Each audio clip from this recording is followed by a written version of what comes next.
नमस्कार, बंसल न्यूज में आपका स्वागत है। मैं हूं आपके साथ सुहेल खान।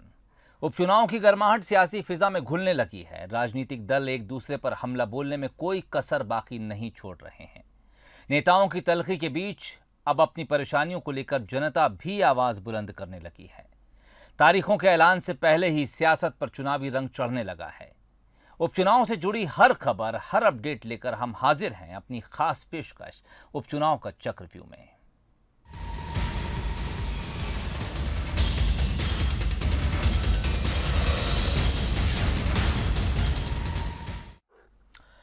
ज्योतिरादित्य सिंधिया फोन कर बीजेपी नेताओं कार्यकर्ताओं से कह रहे हैं कि तुलसी आपको सौंप दिया है, उनकी मदद कीजिए। 17 अगस्त को मालवा के दौरे पर आ रहे सिंधिया सिलावट को सांवेर के संग्राम में विजयी बनाने के लिए इंदौर के दिग्गज बीजेपी नेताओं से मुलाकात करेंगे। सिंधिया के दौरे से कितनी आसान होगी सांवेर में सिलावट की राह, ये तो वक्त बताएगा। फिलहाल देखिए हमारी ये खास रिपोर्ट। मालवा में लगेगा सिंधिया का दरबार। इंदौर में ताई भाई से होगी मुलाकात। पार्टी को जीत का मंत्र देंगे महाराज। सांवेर में आसान होगी सिलावट की राह। ज्योतिरादित्य सिंधिया 17 अगस्त को मालवा के दौरे पर आने वाले हैं। इस दौरान उनका फोकस मालवा निमाड़ की उन 7 सीटों पर है जहां उपचुनाव होने वाले हैं। इनमें भी सांवेर सीट सिंधिया के लिए सबसे अहम है, क्योंकि सांवेर से उनके चहेते और शिवराज सरकार में कैबिनेट मंत्री तुलसीराम सिलावट बीजेपी के संभावित उम्मीदवार हैं। मालवा दौरे के दौरान सिंधिया इंदौर और उज्जैन में कई बीजेपी नेताओं से उनके घर जाकर मुलाकात करेंगे। इंदौर पहुंचने के बाद सिंधिया महू से बीजेपी विधायक और पर्यटन और अध्यात्म मंत्री उषा ठाकुर के घर जाकर उनसे मुलाकात करेंगे। उसके बाद वो सड़क मार्ग से उज्जैन जाएंगे। उज्जैन में बीजेपी सांसद अनिल फिरोजिया से उनके घर जाकर मिलेंगे। इसके बाद सिंधिया उच्च शिक्षा मंत्री मोहन यादव के घर जाएंगे। उज्जैन में सिंधिया बीजेपी विधायक पारस जैन और शिवा कोटवाणी से भी उनके घर जाकर मुलाकात करेंगे। इसके बाद सिंधिया महाकाल की सवारी में भी शामिल होंगे। रामघाट पर महाकाल की शाही सवारी का पूजन करने के बाद वे इंदौर लौट जाएंगे। इंदौर में भी ज्योतिरादित्य सिंधिया का व्यस्त कार्यक्रम रहेगा। सिंधिया बीजेपी महासचिव कैलाश विजयवर्गीय और सांवेर के प्रभारी इंदौर 2 से विधायक रमेश मेंदोला के घर जाकर उनसे मिलेंगे। सांवेर में सिलावट की उनको सबसे ज्यादा जरूरत है। उनका पूर्व लोकसभा स्पीकर सुमित्रा महाजन और वर्तमान इंदौर सांसद शंकर लालवानी से भी मुलाकात का कार्यक्रम है। इंदौर उज्जैन के दिग्गज नेताओं को साधने के बाद रात को सिंधिया इंदौर शहर के कई गणमान्य लोगों से मुलाकात कर सकते हैं। मतलब साफ है कि सिंधिया अपने दौरे के दौरान मालवा की राजनीति के सारे धुरंधरों और धुरी से मिलेंगे। बीजेपी सिंधिया के दौरे को लेकर बेहद उत्साहित है। सिंधिया जी और माननीय कैलाश विजयवर्गीय जी में कभी भी पर्सनली ऐसा कुछ नहीं रहा, बड़े अच्छे संबंध रहे हैं। वो तो पॉलिटिकल आइडियोलॉजी की वजह से आमने सामना हुआ था, और मगर अब तो वो पूरी तरह से ख़त्म हो गया। भाजपा में वो आ गए हैं, तो जिस दिन उन्होंने भाजपा ज्वाइन की उसी दिन दिल्ली में लंबी चर्चा दोनों की हुई थी। तो बहुत अच्छी मित्रता है और उनका सिंधिया जी का अपने आप में एक क्रेज़ है। तो जब वो घर आ रहे हैं, जब सभी घर वालों को पता चला, आसपास के लोगों को पता चला, तो वो भी बड़े उत्सुक हैं। तो हम निस्संदेह उनका स्वागत करें। सिंधिया के दौरे से जहां बीजेपी में उत्साह है, तो वहीं कांग्रेस महाराज के दौरे पर जमकर चुटकी ले रही है। बीजेपी नेताओं के घर जाकर मुलाकात करने को लेकर कांग्रेस ने सिंधिया पर हमला बोला है। कांग्रेस का कहना है कि सिंधिया जब तक कांग्रेस में थे उनके दरबार में मंत्रियों और नेताओं की हाजिरी लगती थी। अब खुद बीजेपी नेताओं के घर जाकर हाजिरी लगाने वाले हैं। जो सिंधिया जी पहले किसी कार्यकर्ता से मिलते नहीं थे, लाइन में खड़े करा के उन पर नजर इनायत तक नहीं करते थे, किसी नेता बड़े से बड़े कार्यकर्ता के घर जाना पसंद नहीं करते थे, आज ऐसी क्या मजबूरी आ गई कि भारतीय जनता पार्टी के नेताओं की दर दर उन्हें भटकना पड़ रहा है? क्यों भारतीय जनता पार्टी के नेताओं में के घर पे उनको जाना पड़ रहा है? मैं तो सिंधिया जी से सवाल पूछता हूं, अगर आपको सबसे पहले जाना था तो गुना जाना था। जो आपका संसदीय क्षेत्र रहा, जहां से आप इतने ज़्यादा वोटों से हारे और वहां पे दलितों पे जिस तरह से अत्याचार हुआ, वो दलितों की आवाज़ उठाने का आपने एक बार काम नहीं किया सिंधिया जी। इंदौर जिले की सांवेर सीट से ज्योतिरादित्य सिंधिया के सबसे खास सिपहसालार मंत्री तुलसीराम सिलावट बीजेपी के संभावित उम्मीदवार हैं। जिसके चलते सिंधिया सावेर चुनाव में अहम भूमिका निभाने वाले नेताओं के साथ संपर्क में हैं। सिंधिया खुद सभी नेताओं को फोन लगा रहे हैं। वो नेताओं से कह रहे हैं तुलसी आपको सौंप दिया है, उसकी मदद करें। सिलावट के लिए सिंधिया की चिंता से ये समझा जा सकता है कि तुलसी उनके कितने खास हैं। तभी तो सिंधिया इंदौर उज्जैन के बीजेपी नेताओं के साथ सामंजस्य बिठाने के लिए तूफानी दौरे करने जा रहे हैं। इसका मकसद सावेर के संग्राम में तुलसी की जीत पक्की करना है। पीयूष पारे, बंसल न्यूज, इंदौर। प्रदेश में 27 सीटों पर होने वाले उपचुनाव का बिगुल कभी भी बज सकता है। इंदौर जिले की सांवेर सीट भी इस चुनाव में शामिल है, जिसको लेकर बीजेपी और कांग्रेस दोनों ही पार्टियां अपना पूरा जोर लगा रही हैं। पहले दोनों ने जनता को लड्डू खिलाकर अपना सियासी हित साधने की कोशिश की, तो अब बीजेपी राष्ट्रभक्ति के नाम पर नया अभियान छेड़ने जा रही है। 15 अगस्त के मौके पर बीजेपी सांवेर के गांव-गांव में भारत माता की आरती का आयोजन कर लोगों से जुड़ने की कवायद करने में लग गई है। इंदौर जिले की वीआईपी सीट बनी सांवेर में राजनीति पूरे शबाब पर है। आम लोगों के दोनों हाथों में लड्डू हैं। कांग्रेस भगवान भोलेनाथ के नाम पर प्रसाद के रूप में लड्डू खिला रही है, तो बीजेपी राम मंदिर भूमि पूजन के नाम पर लड्डू बांट रही है। लेकिन अब लड्डू के बाद बीजेपी राष्ट्रभक्ति के नाम पर भी लोगों को जोड़ने की कवायद में जुट गई है। बीजेपी अब स्वतंत्रता दिवस के मौके पर गांव-गांव में देशभक्ति की अलख जगाते हुए भारत माता की आरती का आयोजन कराने जा रही है, जिसकी जिम्मेदारी भारतीय जनता युवा मोर्चा को सौंपी गई है। संभागीय संगठन मंत्री जयपाल सिंह चावड़ा ने भारत माता की आरती गांव-गांव में कराने की योजना तैयार की है। इसको लेकर भारतीय जनता युवा मोर्चा के 250 नेताओं को जवाबदारी दी गई है। बीजेपी कार्यालय दीनदयाल परिसर से फोटो और पूजन सामग्री गांव-गांव भेजी जा रही है। बीजेपी का कहना है कि भारत माता की आरती के साथ ही ग्रामीण क्षेत्र में रहने वाले शहीद परिवारों को सम्मानित किया जाएगा। भारतीय जनता पार्टी के जो युवा मोर्चा के कार्यकर्ता हैं वो भारत माता का पूजन करेंगे, शहीदों का भावपूर्ण स्मरण करेंगे, शहीदों के जो परिजन उस ग्राम क्षेत्र में निवास करते हैं उन परिजनों का सम्मान किया जाएगा।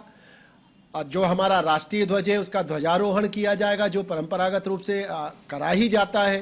राष्ट्रगान भी होगा और राष्ट्रगीत भी होगा, मिठाई का वितरण भी होगा। और इस कार्यक्रम में जो सबसे अभिनव बात होगी कि भारत माता के पूजन और भारत माता की आरती के बाद जो वहाँ पर शहीद के परिजन रहते हैं तो पूरे गांव को एकत्रित करके उन परिजनों का सम्मान किया जाएगा। और सांवेर में बीजेपी सरकार के मंत्री तुलसीराम सिलावट और कांग्रेस के पूर्व सांसद प्रेमचंद गुड्डू 2 महीने से लगातार सक्रिय हैं, लेकिन दोनों के कोरोना पॉजिटिव होने से उनकी रफ्तार धीमी पड़ गई। इस हालात में दोनों की दलों के कार्यकर्ताओं ने मोर्चा संभाल रखा था। दोनों के स्वस्थ होने के बाद चुनाव प्रचार और जोर पकड़ने वाला है। स्वतंत्रता दिवस पर बीजेपी की भारत माता की आरती करने को कांग्रेस ढकोसला बता रही है।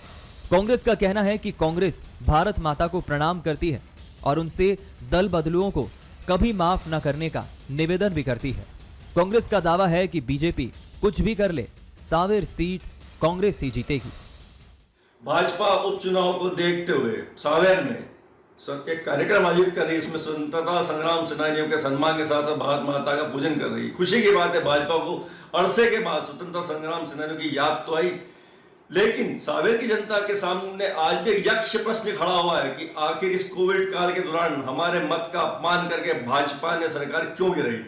आज सांवेर का मतदाता अपना को ठगा सा महसूस कर रहा है, जो कि उन्हें वापस उपचुनाव में झोंक दिया गया। सांवेर की जनता यही प्रश्न भाजपा से पूछ रही है। सांवेर में कांग्रेस और बीजेपी के बीच शह और मात का खेल जारी है। बीजेपी ने हर हर मोदी घर घर तुलसी अभियान चलाकर घर घर तुलसी का पौधा बांटा, तो वहीं कांग्रेस ने जवाब देने के लिए हर हर महादेव घर घर महादेव अभियान के तहत घर घर शिवलिंग और पूजन सामग्री का वितरण किया। जब बीजेपी ने राम मंदिर के भूमि पूजन की खुशी में लड्डू बांटने शुरू किए, तो कांग्रेस ने भी महाकाल के प्रसाद के रूप में लड्डू बांटना शुरू कर दिया। अब यह देखना दिलचस्प होगा कि बीजेपी के भारत माता की आरती के अभियान का कांग्रेस किस रूप में जवाब देगी। पीयूष पारे, बंसल न्यूज, इंदौर। और अब बात नेपानगर विधानसभा उपचुनाव की। धीरे धीरे यहां भी सियासी सरगर्मी बढ़ने लगी है। फिलहाल तैयारियों को देखें तो कांग्रेस बीजेपी से आगे निकलती दिख रही है। कांग्रेस को उम्मीद है कि जनता बीजेपी को सबक सिखाएगी।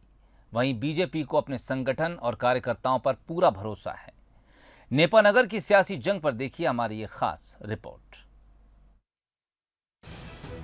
कांग्रेस नेता सुमित्रा काजडेकर के बीजेपी में शामिल होने और विधायक पद से इस्तीफा देने के बाद अब नेपानगर में सियासी गतिविधियां शुरू हो चुकी हैं। संगठन स्तर पर तैयारियों में कांग्रेस बीजेपी से आगे नजर आ रही है। उपचुनाव प्रभारी नियुक्त करने के साथ साथ कांग्रेस ने कार्यकर्ताओं से संपर्क करना शुरू कर दिया है। नेपानगर सीट की जिम्मेदारी हरदा के पूर्व विधायक आर.के. दोगने को सौंपी गई है। दोगने ने पिछले दिनों नेपानगर दौरे के दौरान कार्यकर्ताओं में जान फूंकने की कोशिश की। दोगने ने कार्यकर्ताओं से कहा, बीजेपी कांग्रेस के विधायकों को चुरा रही है और अब जनता बीजेपी को सबक सिखाने के लिए तैयार है। नहीं, देखिए, कांग्रेस की कमजोरी नहीं है। कांग्रेस तो बढ़िया सरकार चला रही थी, जनता के हित में काम कर रही थी। जनता आज बोल रही है। कांग्रेस के जमाने में ठीक था, अभी 3-4 महीने में और परेशान हो गए। आज आप बिजली बिल की स्थिति देख लीजिए, किसानों की स्थिति देख लीजिए, खाद की स्थिति देख लीजिए, और कोरोना के पैसे खा जा रही सरकार, तो बाकी तो थोड़ी आपकी है। तो ये स्थितियाँ चल रही है। कांग्रेस तो स्थिति चल रही थी और मैंने बताया ना कि चोर पार्टी है भाजपा, और वो चोरी कर रहे हैं हमारे विधायक। कांग्रेस ने उपचुनाव प्रभारी की नियुक्ति के साथ कार्यकर्ताओं में नई जान फूंकने की कोशिश की है, तो दूसरी तरफ दूध मंडलम और ब्लॉक स्तर पर संगठन की जमावट भी शुरू कर दी है और अपनी इन तैयारियों के बूते कांग्रेस जीत का दावा भी कर रही है। भाजपा को तो अब सिर्फ क्या है कि खरीद फरोख्त पर जनता को छल कपट करके चुनाव की आदत पड़ गई है।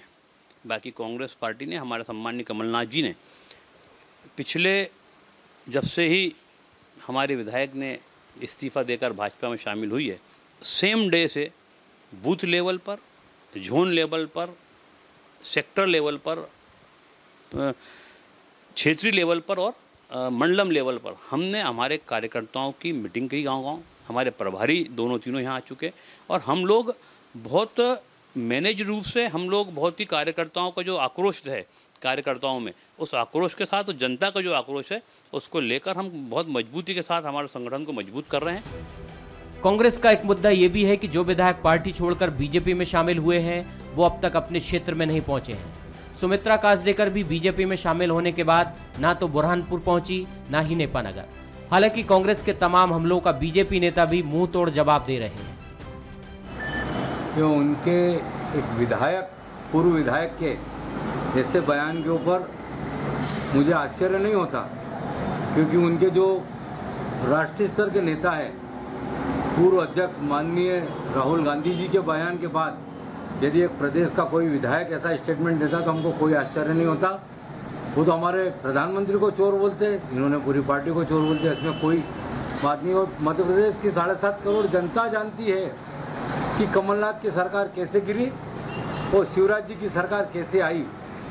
आप आपसी फूट के अंदर 15 साल बाद आप शासन में आए तो लूटमार के अलावा कुछ नहीं बचा था आपके पास। बीजेपी कांग्रेस नेताओं के आरोपों का जवाब दे रही है, मगर संगठन स्तर पर भी वो कांग्रेस से इस समय पीछे है। हालांकि बीजेपी को कांग्रेस की तरह संगठन खड़ा नहीं करना है, ना ही कार्यकर्ताओं में जोश भरने की जरूरत है। लेकिन बीजेपी में अभी संगठन और जिला स्तर पर कार्यकारिणी का गठन नहीं हुआ है। हालांकि बीजेपी को अपनी तैयारियों को लेकर इतनी चिंता नजर नहीं आती और वो कांग्रेस की तैयारियों पर जरूर तंज कस रही है। कांग्रेस को बधाई दूंगा, अच्छी तैयारी है तो अच्छी तैयारी करें, और उनकी तैयारी दिख रही है पूरे प्रदेश में। हमको विधायक छोड़ छोड़ के जा रहे हैं और कांग्रेस की बहुत अच्छी तैयारी चल रही है, उसके लिए बधाई है उनको। और भाई भाजपा की बात करें तो पार्टी तो ज़मीनी कार्यकर्ताओं से मिलकर बनी है, और ज़मीन पे हमारा काम ये अच्छा था, तभी हमने सरकार चलाई, तभी हमारी सरकार वापस आई और केंद्र में हम सरकार चला रहे हैं। ये बात तो हुई तैयारियों की। जहां तक उपचुनाव में दावेदारों की बात की जाए तो पिछले दिनों कांग्रेस नेता और पूर्व विधानसभा अध्यक्ष राजेंद्र सिंह बुरहानपुर दौरे पर पहुंचे थे, तो 1 दर्जन से ज्यादा लोगों ने दावेदारी की। इनमें से कुछ मजबूत दावेदार हैं। कांग्रेस बजाय बड़े चेहरे के संगठन स्तर पर सर्वे के बाद प्रत्याशी चयन पर जोर दे रही है। वहीं बीजेपी की बात करें तो सुमित्रा काजडेकर फिर से उपचुनाव की उम्मीदवार होंगी या नहीं, ये साफ नहीं। मगर नेपानगर की पूर्व विधायक मंजू दादू जरूर सक्रिय हो चुकी हैं। सोशल मीडिया पर उनके समर्थक दावेदारी कर रहे हैं और स्थानीय नेता भी उन्हें ही टिकट देने की मांग कर रहे हैं। यानी नेपानगर में सियासी गतिविधियां अब जोर पकड़ती नजर आ रही हैं। Bureau report, Bansal news. Morena में होने वाले उपचुनाव से पहले नगर निगम क्षेत्र में कई समस्याओं को लेकर लोगों में जनप्रतिनिधियों के खिलाफ आक्रोश देखने को मिल रहा है। मुरैना नगर निगम के कई वार्डों में जलभराव और खराब सड़कों की समस्या लंबे वक्त से लोगों को परेशान कर रही है। वार्ड नंबर 47 सुमावली विधानसभा में आता है। हाल ही में कांग्रेस से बागी होकर बीजेपी में शामिल हुए एंदल सिंह कंसाना सुमावली से बीजेपी के संभावित प्रत्याशी हैं। चुनाव होने से पहले स्थानीय लोगों ने जलभराव की समस्या को लेकर जल सत्याग्रह किया है। अब कांग्रेस और बीजेपी दोनों एक दूसरे पर आरोप लगा रहे हैं। मुरैना नगर निगम के वार्ड नंबर 47 में पिछले लंबे वक्त से जलभराव, खराब सड़कों की समस्या से स्थानीय लोग परेशान हैं। ये वार्ड सुमावली विधानसभा क्षेत्र में आता है। वार्ड की आबादी करीब 12,000 है। स्थानीय लोगों ने जलभराव की समस्या नगर निगम के अधिकारियों को कई बार बताई, मगर अभी तक समस्या का समाधान नहीं हुआ, जिससे नाराज लोगों ने गंदे पानी में बैठकर जल सत्याग्रह कर दिया। लोगों का कहना है कि आने वाले उपचुनाव में वो वोट तभी देंगे जब उनकी समस्याओं का समाधान हो जाएगा। अगर समस्या नहीं सुलझी तो लोग उपचुनाव में वोटिंग का बहिष्कार करने की धमकी दे रहे हैं। जनप्रतिनिधि आए और गए, सरकारें आई और गई, कभी बीजेपी की कभी कांग्रेस की, लेकिन इन जो लोगों की तरफ किसी जनप्रतिनिधि ने ध्यान नहीं दिया। यह सुमावली विधानसभा में ये क्षेत्र आता है। हमारे साथ कुछ वार्ड के निवासी भी, जिनसे हम बात करते हैं। क्या समस्या? लगभग 10 साल से 6 साल नगर निगम बने हुए हैं। अभी तक ये स्थिति है कि ये कीचड़ भरा हुआ है, पानी भरा हुआ है, लोग अपने घरों से नहीं निकल पाते हम लोग, और यहाँ मतलब बूढ़े बड़े बहुत लोग हम परेशान हैं। बहुत पानी भरा हुआ है और मैं बहुत परेशान होते हैं। यहाँ के सभी बच्चे परेशान हो रहे हैं, सभी महिलाएं परेशान। अब चुनाव आने वाला है तो क्या आप वोटिंग करेंगे? क्यों करेंगे? वोटिंग तभी करेंगे, हमारी रोड डल जाएगी, तभी हमारी परेशानियाँ दूर हो जाएंगी। वोटिंग करेंगे आने वाले उपचुनाव में? हाँ करेंगे, तभी तो। क्यों नहीं करेंगे? जब हमारा काम हो जाएगा जब तक नहीं करेंगे। कैसे करोगे? हाँ, जब सब रोड नहीं डलेगी जब तक नहीं करेंगे। बहुत नहीं करेंगे जब तक रोड यहाँ पे डल जाएगी, जब करेंगे, और जब तक रोड नहीं डलेगी यहाँ पे करेंगे नहीं। कांग्रेस ने बीजेपी पर आरोप लगाते हुए कहा कि एक तरफ तो बीजेपी लोगों को डिजिटल इंडिया का सपना दिखा रही है, दूसरी तरफ नगर निगम क्षेत्र में हालात बद से बदतर है। कांग्रेस का आरोप है कि नगर निगम में कमीशन खोरी चलती है। नगर निगम क्षेत्र की कुछ सड़कें ऐसी हैं जिन्हें बार बार बनाया और तोड़ा जाता है। कांग्रेस का यह भी आरोप है कि वार्ड नंबर 47 में जलभराव की समस्या से लोग लंबे समय से परेशान हैं, मगर अधिकारी और जनप्रतिनिधि कोई ध्यान नहीं दे रहे। आज आप देख सकते हैं कि ये हमारा डिजिटल इंडिया की तस्वीर है। यहाँ हमारी Bharatiya Janata party digital India कहती है। आपको लगता है कि ये बहुत पुराना गांव हो, लगता है ये नगर निगम सीमा में हो। आप देखिए, आज पानी नहीं है तब भी घुटनों घुटनों तक यहाँ कीचड़ है। ऐसे नगर निगम कहती है हम पर पैसा नहीं है, मगर हजारों करोड़ों रुपए के टेंडर ये कैसे निकाल रही है? कहाँ से पैसा आ रहा है? केवल कमीशनबाजी चल रही है, और कमीशन के लिए रोड को तोड़ा जा रहा है, जोड़ा जा रहा है, मगर उन बस्तियों में काम नहीं हो रहा जिन बस्तियों में जरूरत है। आज कांग्रेस के आरोपों के बाद बीजेपी ने भी कांग्रेस पर हमला करने में देरी नहीं की। बीजेपी का कहना है कि 15 महीने की सरकार में कांग्रेस ने लोगों का कोई काम नहीं किया। कांग्रेस नेताओं ने सिर्फ अपना विकास किया। बीजेपी का यह भी आरोप है कि कांग्रेस के पास कोई मुद्दा नहीं है, और दावा भी किया है कि जल्द ही जलभराव की समस्या और खराब सड़कों से लोगों को निजात दिलाई जाएगी। नहीं, वोटिंग ना करना कोई अच्छी चीज़ नहीं है। लोकतंत्र का अधिकार है। लोकतंत्र में सभी व्यक्ति को अधिकार है कि अपने मत का प्रयोग करें। मत का प्रयोग तो करना ही चाहिए उनको। मत का प्रयोग ना करना किसी चीज़ का, किसी समस्या का समाधान नहीं है। और यहाँ तक जल भराव का सवाल मेरे संज्ञान में जैसे ये मामला आया है, हम लोग प्रयास करेंगे कि जल भराव की समस्या का निदान अतिशीघ्र हो जाए। मुरैना जिले की 5 सीटों पर उपचुनाव होना है, जिनमें सुमावली विधानसभा शामिल है। कांग्रेस से बागी होकर बीजेपी में शामिल हुए एंदल सिंह कंसाना बीजेपी से संभावित उम्मीदवार हैं। लोगों की नाराजगी आने वाले चुनाव के समीकरण ना बिगाड़े, इससे पहले जनप्रतिनिधियों को लोगों की समस्याओं को दूर कराना होगा। उमेश पाराशर, बंसल न्यूज, मुरैना। उपचुनाव के चक्रव्यूह में फिलहाल इतना ही। इजाजत दीजिए, नमस्कार।